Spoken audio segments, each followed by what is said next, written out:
ഇന്നത്തെ വീഡിയോ ഇവയുടെ ഡ്രസ്സുകളൊക്കെ ഒന്ന് അടക്കി പെറുക്കി വയ്ക്കാവുന്നതാണ്. ഈ കുഞ്ഞു പിള്ളേരുടെ ഡ്രസ്സുകൾ കാണാൻ നല്ല ഭംഗിയാണെങ്കിലും അത് നീറ്റാക്കി അടക്കി ഒതുക്കി കൊണ്ട് നടക്കുക എന്നുള്ളത് ഒരു ഇച്ചിരി ബുദ്ധിമുട്ടുള്ള കാര്യമാണ്. വേറൊന്നുമല്ല, നമ്മൾ ഒരു ഡ്രസ്സ് എടുക്കുമ്പോഴത്തേനും എല്ലാം കൂടെ മറിഞ്ഞു വീണ് കഴിഞ്ഞാൽ പിന്നെ അത് ആദ്യം ഒന്നേനെ മടക്കി ഒതുക്കി വെക്കണം. പിന്നെ ഈ പീക്കിരി തുണികളല്ലേ, അതെല്ലാം മടക്കി വയ്ക്കുമ്പോൾ വൃത്തിയായിട്ട് ഇരിക്കാൻ ഇത്തിരി ബുദ്ധിമുട്ടൊക്കെ ഉണ്ട്. അപ്പോൾ എന്തായാലും ഇത് കുറച്ച് ദിവസങ്ങളായിട്ടുള്ള ഡ്രസ്സുകളുണ്ട്. പുറത്തേക്ക് പോകുമ്പോഴൊക്കെ ഓരോന്ന് വലിച്ചെടുത്തിട്ട് ആകെ വൃത്തികേടായിട്ടിരിക്കുകയാണ്. അതെല്ലാം ഒന്ന് പുറത്തേക്ക് എടുത്ത് ആദ്യം തൊട്ട് മടക്കി ഒതുക്കി വെക്കണം.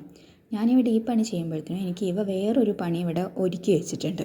ഇതെനിക്ക് എൻ്റെ അമ്മേനെയാണ് ഈ വീഡിയോ കാണിച്ചു കൊടുക്കേണ്ടത്. എന്താണെന്ന് വെച്ചാൽ, ഞാൻ വീട്ടിലേക്ക് വിളിക്കുമ്പോൾ എനിക്കിവിടെ പണിയുണ്ട് അമ്മ എന്ന് പറഞ്ഞു കഴിഞ്ഞാൽ അമ്മ തിരിച്ചു ചോദിക്കും, നിങ്ങൾ രണ്ടാളും ആ ഒരു കുട്ടിയല്ലേ ഉള്ളൂ, പിന്നെ എന്താണ് ഇവിടെ എത്ര പണിയെന്ന്.